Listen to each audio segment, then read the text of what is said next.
Hello, I'm Rhonda Stevenson, and welcome to Space Matters. Today, we'll be speaking with my friend Jeromy Grimmett of Rogue Space Systems, and he's going to tell us a bit about the company and how he started in the space industry.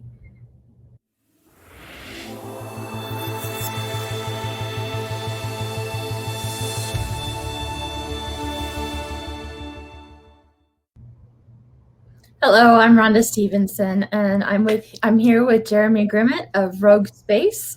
Jeromy, I'm just going to hand the conversation right off to you. Tell us about Rogue Space. Well, Rogue Space Systems was founded in 2020. And to make it real simple, we are building and designing orbital robots, build space robots. If you're a Star Trek fan, we're building exocomps. If you're a Star Wars fan, we're building R2D2s. That's the simplest way to put it, but our stuff is real life, has artificial intelligence and all kinds of fun gadgets and everything associated. And we're really excited.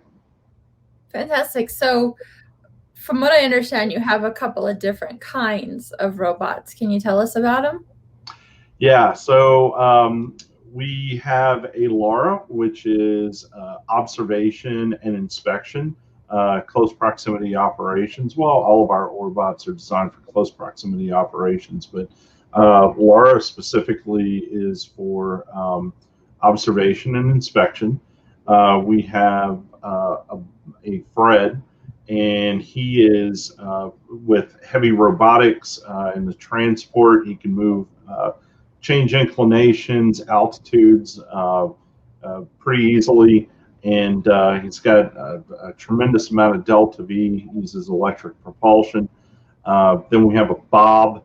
Bob is almost strictly transport. He's there to pick up and drop off. And then, of course, our last but not least is Charlie. And Charlie is in a 16U CubeSat format. And whenever you think about him, think about laparoscopic surgery in space. So very fine motor robotics, very, very cool. I believe that you were telling me that one of them comes with a tool belt. Yes, that would be Fred. Actually, Fred and Charlie are going to have a bit of a tool belt, but specifically Fred does have some really cool features where we can change out the end effectors for different sensors and different tools that we might need on a mission. So we've tried to make things as utilitarian as we can, and very dynamic, very flexible for whatever that mission set or application that we need to conduct on our various missions. So what can you go into a little more detail? First, you had brought up delta V, and I would appreciate it if you could go into why delta V is significant, especially with regards to this particular conversation. And then also, if you could give us an overview of what a mission looks like and why these different systems, what are their relevancies and how are they applied? Yeah, what we figured out really quick is that there's no one size fits all solution to pretty much anything that you need to do in space. You have to be very flexible and very agile. And in our case, well, take a step back for a second. Normally, whenever you're building a spacecraft, you know exactly where you're going, exactly what you're doing, exactly what you're going to look at, you know exactly all these various little parameters. Well, whenever you're delivering orbital services, whether it's repair or observation, what have you, we don't know where we're going. We don't know what we're doing. We don't know pretty much anything. We just know we have to deliver the service. So we have to design our spacecraft with a very generalized set of capabilities, which is another reason why we equip especially our very heavy robotics, such as the transports Fred and Bob, with very high delta V capability. because we will need to change inclinations, which is a very expensive delta V. It costs a lot in delta V in order to move those inclinations and change altitudes. So that's why delta V is so important. And the reason we had to design our systems this way is so that we can accommodate the various mission sets that happen to come up. One mission set might be, hey, can you go take a look at the solar panel on this satellite to see if maybe it's got micrometeoroid damage, or maybe it's flown off. Maybe it's not there anymore. We don't know what's going on with it. There's all kinds of different little things that we can go and look at. During some of our market research, one engineer with 20 some years experience, hand of God, he requested the ability to jiggle something. That is what he asked for. The quote unquote was jiggle. But yeah, he asked, he's like, man, if you guys could just send something up there, could just jiggle this thruster loose, we could get 25% of our capability back. It's like, okay, well, give us a couple of years, we'll be out there, and we can go jiggle that for you. So we have to be very flexible in what we're doing, and spacecraft has to reflect that, because it's all about what the customer needs. So when you're talking about delta V, does that mean it's very costly to increase your altitude or your miles into further out and beyond? The further you get away, it's a little bit cheaper from a delta V perspective. The closer you are, the more expensive it is from a delta V perspective. So yeah, we have to put a lot in there. I want to say Bob and Fred have upwards of 5-6 kilometers, or 5-6 kilometers per second worth of delta V. In some cases more. It really kind of depends on how we use it and how much payload mass we have and stuff like that. So what kind of other space companies are your customers? Well, interestingly enough, here recently, we just signed a letter of intent with Orbital Assembly Corporation. We're super excited about that. They're going to be doing their, I want to say it's their D-Star mission in the next couple of years, and we're providing the observation robots for that mission. It's from what we understand, it's going to be the very first mission of its nature to demonstrate gravity, a gravity facility on orbit, and I think it's the first mission where two private companies are working together to conduct an operation like this. So it's very, very exciting, and it's really thrilling to be part of something like that. So what does it look like when people ask you if you work for NASA or if you work with NASA? No, we don't say that. As a matter of fact, it's funny because my kids do the same thing. Somebody will say, like, so do you work for NASA? It's like, no, I work with NASA. I work with them, and I talk to them quite a bit, but we do not work for NASA. So there's a very clear distinction, and it's great to work with NASA, but as I'm sure you know, and so many others in space industry, there's a lot of stuff that comes with having to contract with NASA. That can be a slippery wicket, as it were. So that would mean pursuing SBIRs and NIAC grants and solicitations and grants, and it is a process to get under contract with NASA. But that's pretty much the same. You pretty much have to go through the same song and dance with most any government organization. You got to write your proposals and your feed into those solicitations and present white papers and figure out your costs and deliver all those things. So yeah, it's a process, but working with private organizations, private companies, it's a lot easier. It's a lot more expeditious most of the time.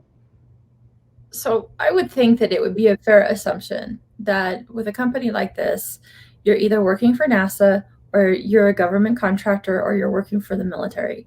Is that still the business case? Are you a contractor to one of those entities? Who are your customers if they're not the military and if they're not NASA? So I think it's important for people to really understand the evolution of technology and how things really work within the economy and bringing in new technologies into the mainstream. So, and a perfect case study of that would be just like the internet. The internet started off as a military defense network. That's how it started. But eventually, it started connecting universities and tying in other institutions. And before you know it, you have this huge commercial giant, which is this internet, and people needed access to it. So these innovations start off with defense, they start off with government, they start off with the military. GPS, the same exact thing, right? Now you got GPS on your cell phone. You have it everywhere. You got it in your car. I mean, your kids are practically born with a GPS inside of them. So, but it's now out for civilian use. So that's how space is. It's the exact same thing. Right now, we're very blessed that we have this huge drive of commercialization into the space sector. And we are supported with these massive companies like SpaceX, which really broke through the barriers of the industry. And you have the nanoavionics, and you have the smaller guys like the benchmark space systems, and you got thrust me's, and the orbital assemblies, and you have all these new companies that are coming in. And while some of these first initial customers are probably going to be government, pretty soon you're going to see the adaption by the commercial sector. This is how it works with new technology. It usually starts off with government, and pretty soon, well, they're the guinea pigs. Typically, the government's the guinea pig. But eventually, it gets into the commercial market, just like we've seen history tell us every single time a new technology comes in. So I would think that some of these applications would be able to help with space debris. And Yes, yes, yes. So interesting. Another interesting little tidbit about that is, space debris did not. We started off wanting to deal with space debris. That was our initial foray into the market. But then we quickly figured out what nobody paying to remove space debris. It's a problem that everybody wants to solve, but it's a problem that nobody wants to pay for. So as a result, there's not really a market for it, not until the past couple of months. So, and I can explain that, but yes, absolutely. The systems we've designed are all designed in parallel to deal with the space debris issue. So what we decided was, like, what, there's not exactly a market for dealing with space debris or getting paying business out of space debris. So what we'll do is we'll develop the technologies in parallel that can still deal with space debris, but we're just going to simply go do observation, inspection, in space satellite repair, babysitting, things like that. And it's worked out great, because now this year, about 2 months ago, I want to say, General Thompson, Vice Chief of Space Operations for Space Force, said, "Well, we'll pay commercial companies to go and deal with space debris." Now there's money. So now that we have a potential paying customer, thank you, United States Space Force, we're obviously pursuing any opportunities that happen to come up with them to go and do that. when's your first anticipated mission? Next year, right about this time next year, we're hoping that we are able to get on that rocket. We've already got a launch tentatively with DoD Space Test Program. That'll be our Lara 1 mission. And yeah, so she's due to take off roughly a year, a little bit better than a year. We think it's slid to July or August, but that's not official yet. Right now, it's still slated for June of next year. But we think it's sliding a few weeks, which is normal in space. So how does that work? Someone says that they have a job for you to do in space. Do they hire you, or do they purchase the craft? And then whose responsibility is it to get it up there, to do its job? Do you also provide mission support? How does that all come together? So what would a normal mission process would look like is you have a problem. We either have an asset in the neighborhood of where you are, or we would need to send an asset up in order to accommodate that request. And we would facilitate that start to finish. We conduct all the operations. You would simply be purchasing the service, not the spacecraft, because that's really what Rogue is. We're a services organization, and we design and engineer the specific technologies necessary to enable spacecraft to deliver those technologies, or excuse me, deliver those services. We are not in the game of trying to sell our spacecraft. We're not in that game of trying to compete with building stuff and manufacturing. That's not us. We want to deliver you the service, and once we've delivered that service and you're happy, we're happy, checks are written, and we move on to the next customer. And hopefully you come back with something else that you need us to do. Understood. I want to drill down a little harder on that, though. Okay. Sure. So someone provides a launch. They give you a ride, and then say, I have this really annoying glove that's floating around, and it might hit my spacecraft, and I need you to go get it. Sure. So you trot out the troops, and whether that's Fred or Bob or Charlie or Laura, they go about retrieving the glove. And then what? And then what happens after that's considered to be a successful mission? What comes after that, now that you have an asset up there in space? Well, we would be able to then reuse that asset for something else. If we had to go grab a glove, we would either stow it on the spacecraft itself and just hold on to it until it gets back to its next refuel, or we recall it back in, or if we have a contraption on board to deal with a deorbiting, like maybe some Terminator tape or something like that we can attach to that object to help it decelerate and burn back up, we'll do that.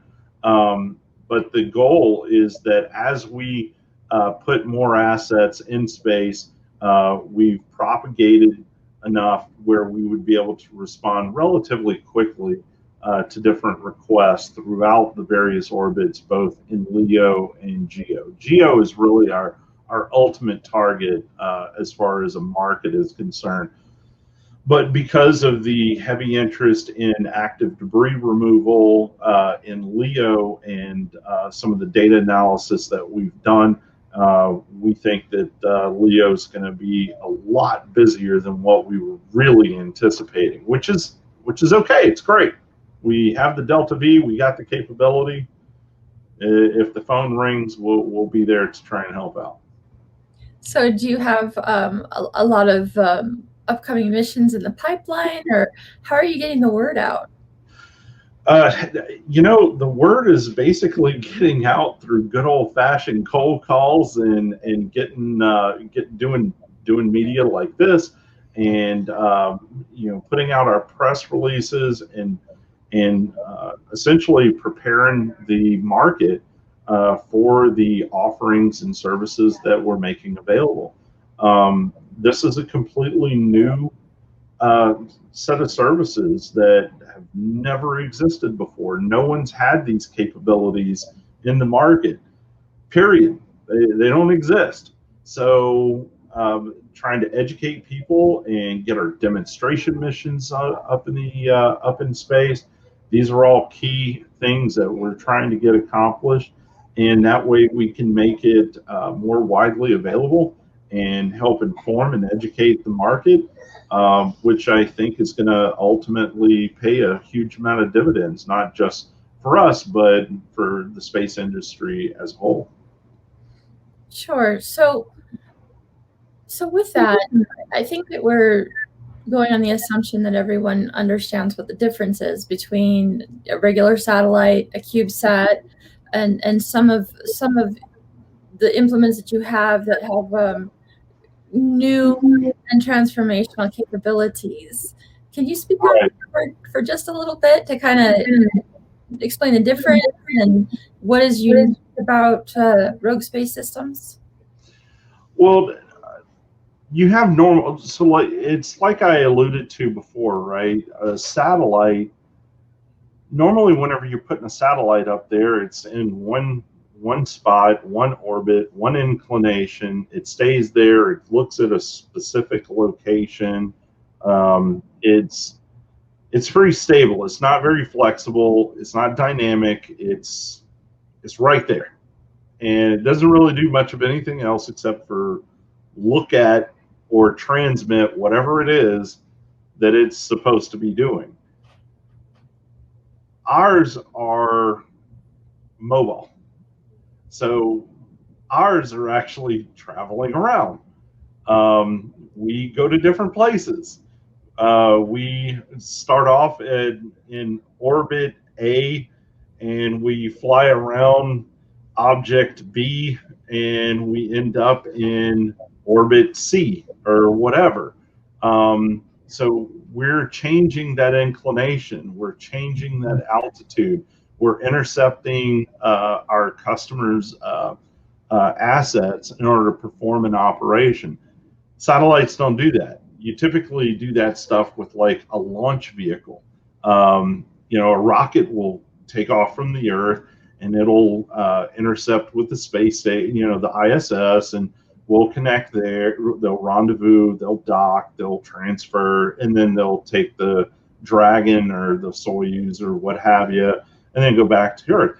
And that's really about it. There's not a lot of transport and moving around in space between different bodies or assets. That's not really stuff that you do. As a matter of fact, some of the, except for like, the Apollo missions, and then the, the name escapes me, the asteroid mission where they're coming back now. And I think they're retrieving a sample from the Mars. The X one. Yeah. So, and then you have like I think you have like, what is it, the X-37? I think that might move around a little bit. But outside of stuff like that, you really don't see a lot of spacecraft just moving around up there just to, to do repairs and things like that. There's usually some kind of very specific need for it. That's the big differentiator, is that we're up there and we're laying the groundwork for an actual services infrastructure in space, and that doesn't exist. So we're pretty excited to be the first. Well, we're trying to be the first. Well, so that's awesome. That I'm very excited for you folks, and yeah, I'm trying not to completely geek out here, but people are going to ask, what is the duration of a mission, or how do you quantify the timeline for your ability to provide a service from a specific craft with regards to propellant? So that's it. You just answered it. I mean, it's all about the amount of propellant that's on that spacecraft. Period. That's it. Our systems are designed to be, we actually don't refuel our systems, we actually reload our systems. And basically what that means is that we take the entire propulsion system, tank and all, out, and we put a whole new one in. So we just trade the whole thing. We don't have to worry about transferring gases. We don't have to worry about any of that stuff. All we do is bit up, it's used up, robotics, pop it out, put in a new one, and we're down. I would say we're down the road, but we're not down the road. We're off down that orbital plane.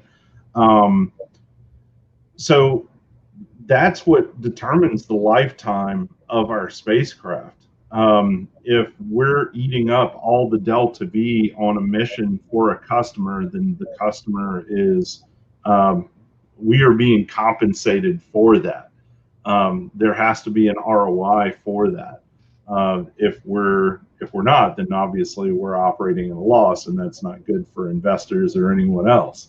So we build the spacecraft to operate for especially the larger ones. So like the Fred's Bob's 5-year mission lifespan. But as long as those guys are still checking out and working just fine, continually swapping out engines and propellant tanks, able to reload them, they'll keep going for as long as we can keep them out there. So that's propellant, but what about energy storage? Energy storage is all the same kind of standard stuff.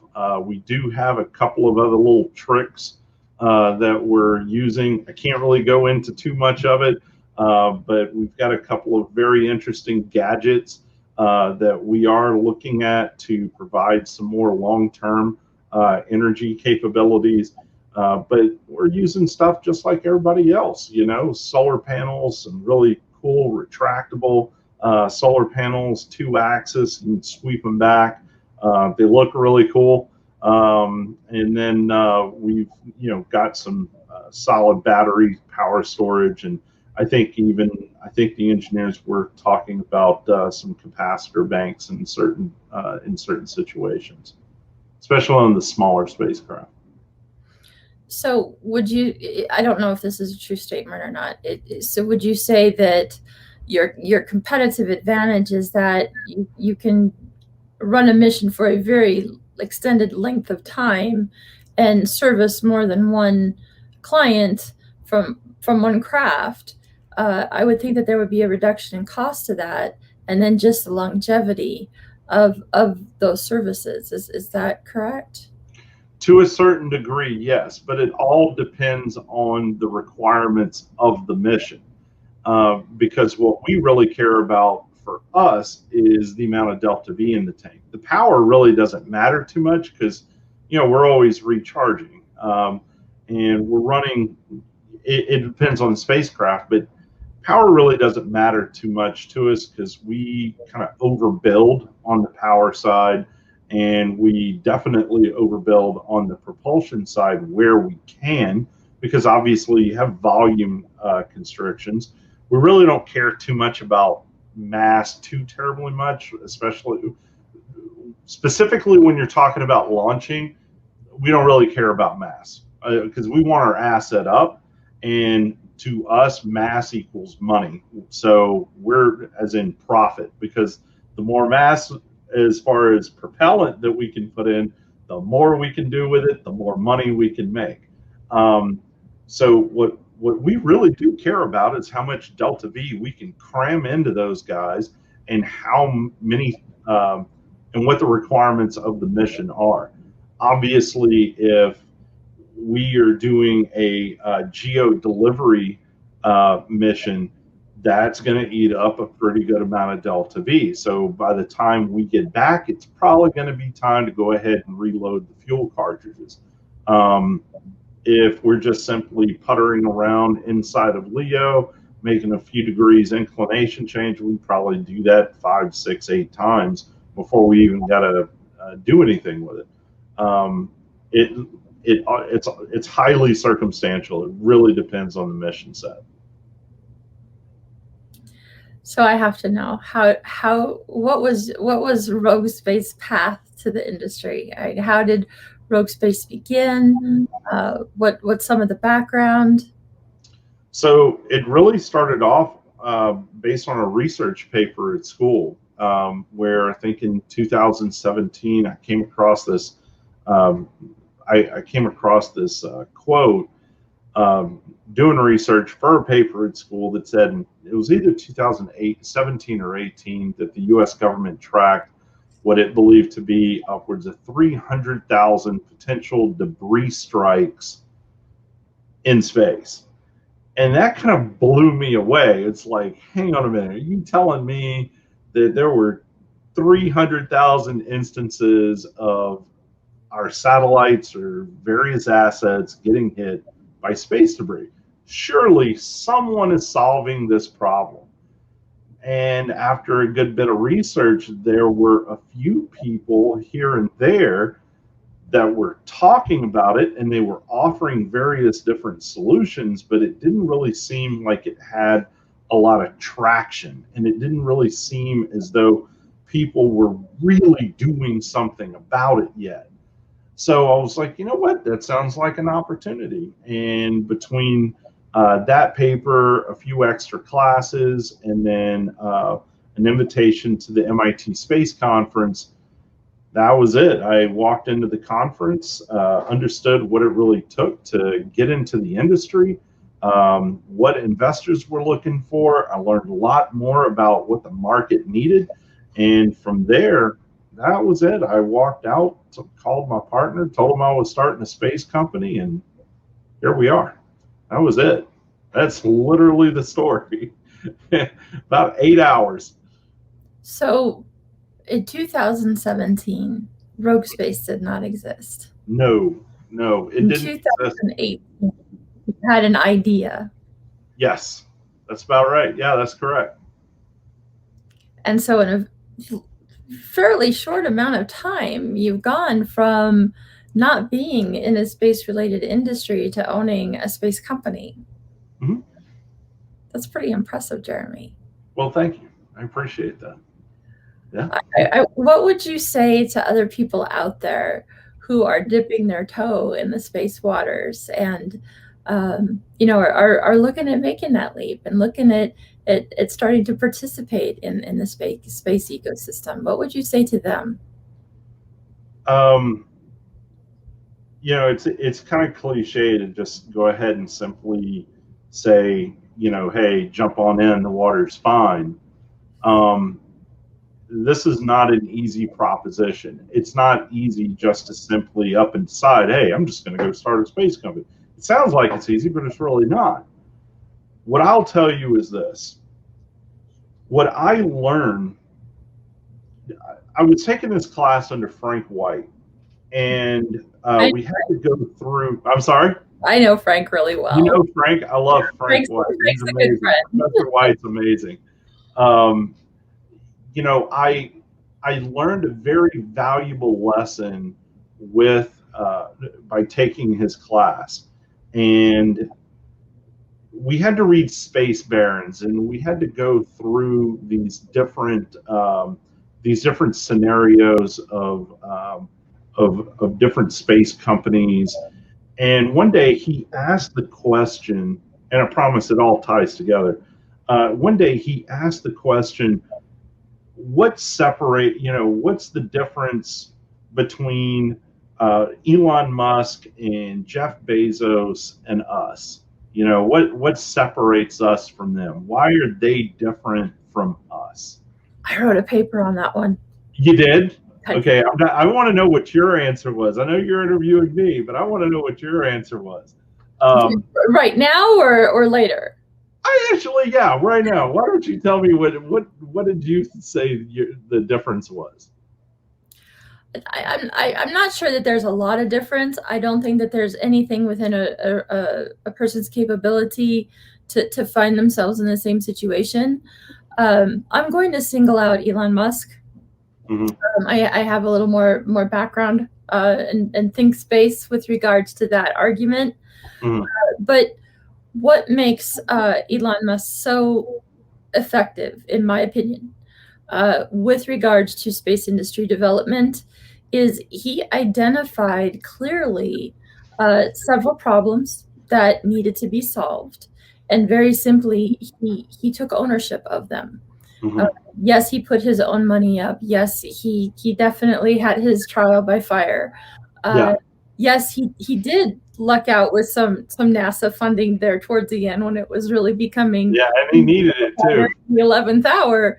But the bottom line is, regardless of the criticism, whether you like him, whether you hate him, whether you get tied up in how much money he has or the decisions that he makes or the controversial things that he says, the bottom line is he takes ownership of critical problems and he finds solutions for them, and he is responsible for those solutions to their conclusion.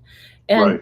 that is a remarkable thing for anyone to take on. Now we are seeing more and more in the space industry that other people are learning that they can take ownership of these problems. For a long time, it was this distant, pristine, don't touch it, Mhm. don't bother it, just admire it from a distance Mhm. Yeah. realm. And now we realize that really space is simply an extension of Earth's ecosystem. Oh, And you're absolutely how do we function there? And if we're going to function there, then we need to create a space for ourselves, no pun intended. What problems need to be solved? Oh, I can fix that. I'm going to take ownership of that. right. Mhm. And then that's kind of, my theory, my whole full circle on why Elon Musk has been so successful with regards to space industry development and enabling. Well, mine was a slightly different answer. Well, it was a different answer. The way that, and I promise you, it all relates back to people, whether or not they come into the space industry, but it definitely um, ties into your answer of taking ownership of a problem and then solving that problem and focusing on that.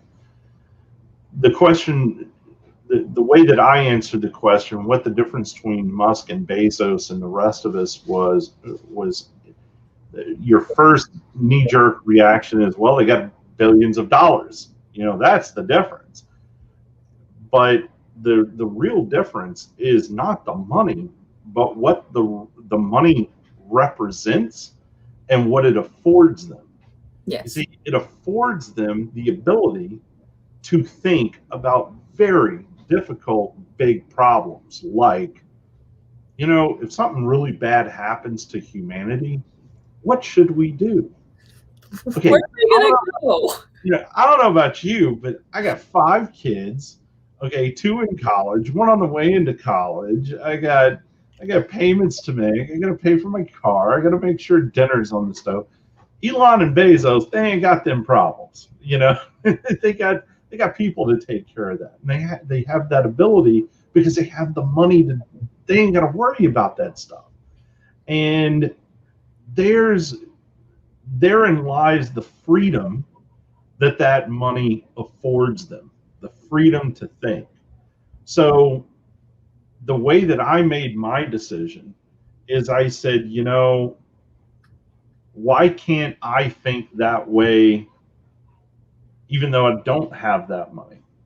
What if I gave myself the permission, with my wife's permission, to actually think in this way and give myself the ability to have that freedom, give myself the freedom to have the freedom, and something quite awesome happened. And I was like, you know what? I can solve these problems. I'm really good. One of the big things that I took away from the MIT Space Conference was you need to build a team. That's really what the investors and things looked at was you got to build a team. I'm good at that. That's something I can do. If I got to build a team, I don't care what the task is in front of me. You need a team built. I'm your guy. That's something I can do and I can execute. So that's what I did. I walked out of there and I went, set my mind to it, and I said, let's go build a team. And that's what I did.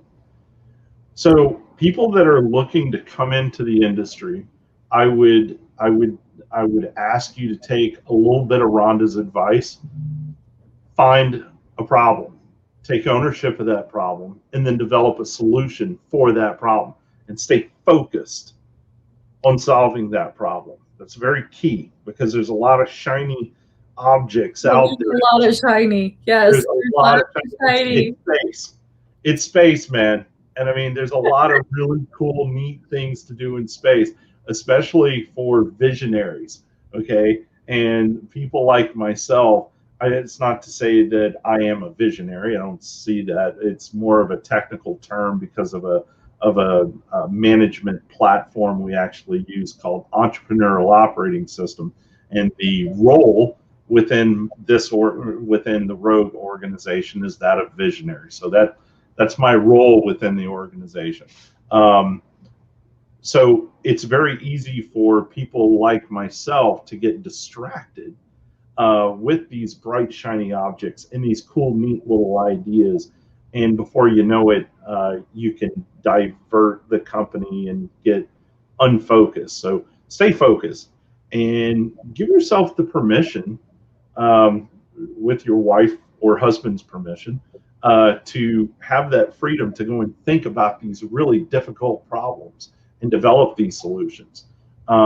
Because it's very gratifying and it's hugely satisfying to have these challenges presented to you, and before you know it, you're getting, and be responsive and just attack the problems as voraciously as you can, and before you know it, people are calling you to help solve their problems. And it's an amazing feeling whenever either NASA or Space Force or somebody's calling you to ask you for your opinion on something. That's a cool moment.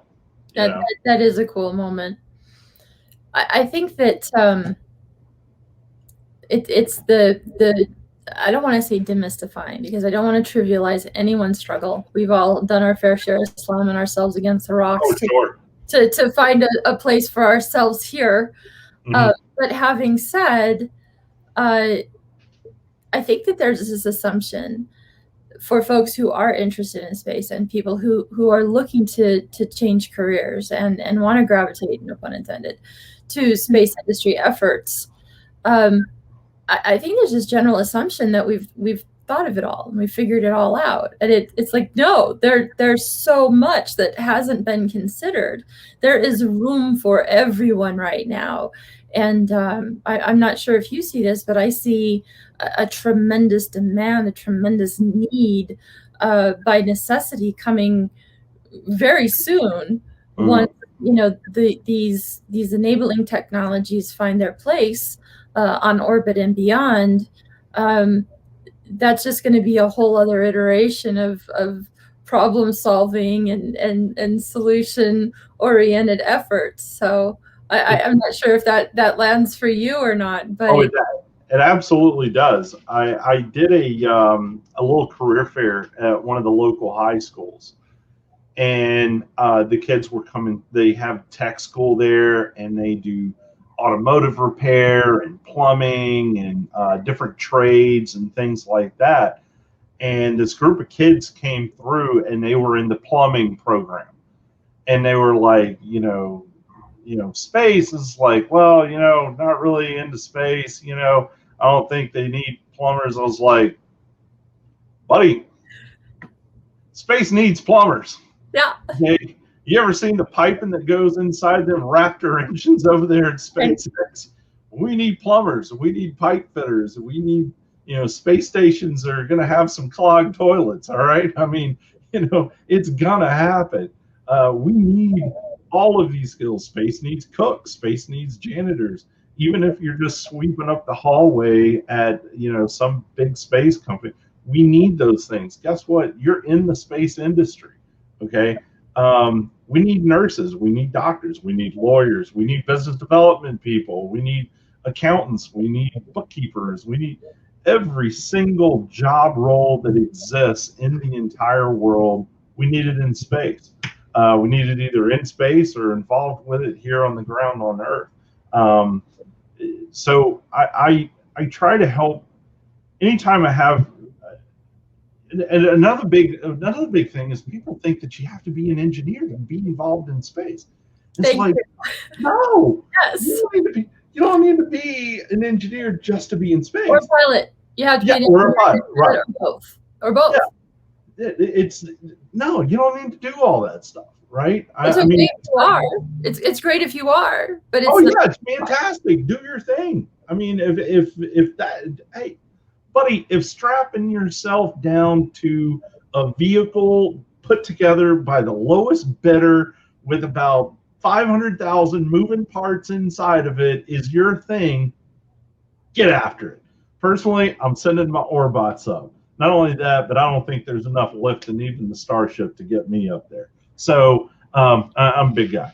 So with all that being said, we need all kinds of people to be involved in this. And if it's something you're passionate about, if there's a technology you're passionate about, or a job you're passionate about, it doesn't matter because we need it in space. I think another thing that inhibits people from getting involved in space is they truly don't understand how close space is. Exactly. They have this idea that it's this grand ethereal thing that is so far away and it's just not really attainable. And what I've tried to do is with either adults or kids is I've tried to bring it down to earth, and it's like we're closer to space right here in my living room. We're closer to space here than we are to Boston. Right. Boston is further away from where we are right now. And Boston's more like Louisiana, right? No, we're in New Hampshire. Oh, that's right. You did. Yeah, we're in New Hampshire. So, I mean, Boston's like 75, 80 miles away, but space is 62 miles that way.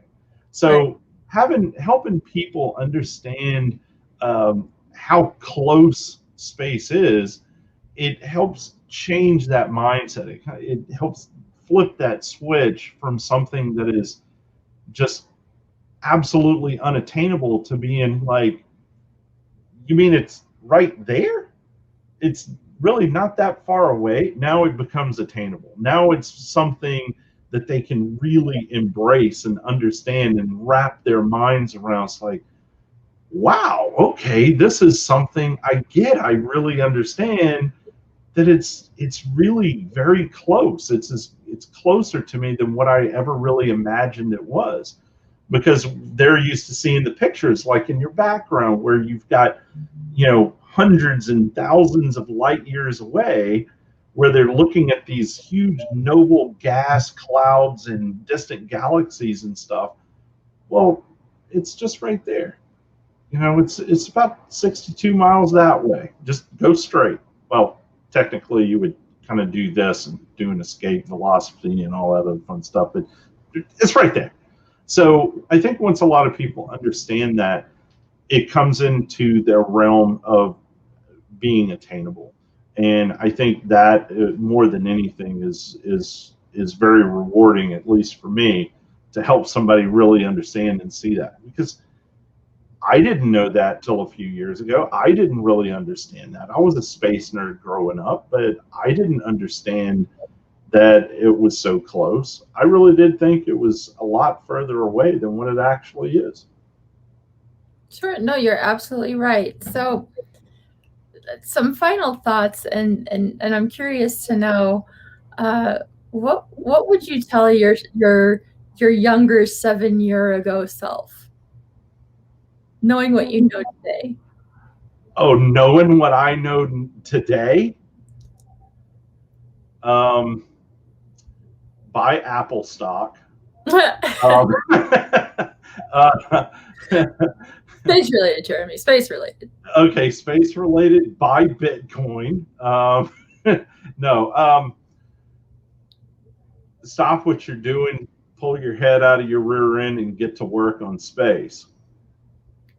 I mean, that's because it's always been something I've wanted to do. It's always been a goal, a dream. But it's never been something that I really thought I would ever be able to do. And it changed in a very short amount of time. Giving myself that permission to think about those big problems and realize that perfectly capable of executing, just got to give yourself the chance to do it. So if I had to do anything 7 years ago, that'd probably be it. I would interject that there's a lot of assumption that everyone else has already thought of it or figured it out. You know, you think, well, don't you know? Yeah. Yeah. It's really surprising. It's really surprising at how many problems still exist in space that they're just not solved. And the best thing about space is there's just no horizon, right? There's just it just keeps going, man. And there's no number of, we're never going to solve all the problems. There's always going to be a new problem to solve. And right. I think that's one of the most intriguing and exciting things about being a human being in this moment, is that we have the ability to solve a lot of the problems. Right. Right. Nope, you're absolutely right. Well, Jeromy Grimmett of Rogue Space Systems, thank you so much for your time today. It was a great pleasure, Rhonda. Thank you so much for having me, and look forward to doing it again soon. Absolutely.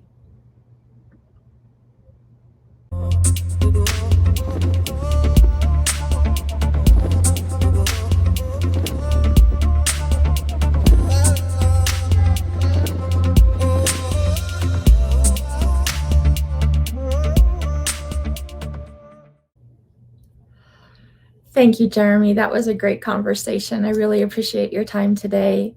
For those of you who would like to find out more about Rogue Space, please see the information at the end of this stream, and you can reach out to them directly.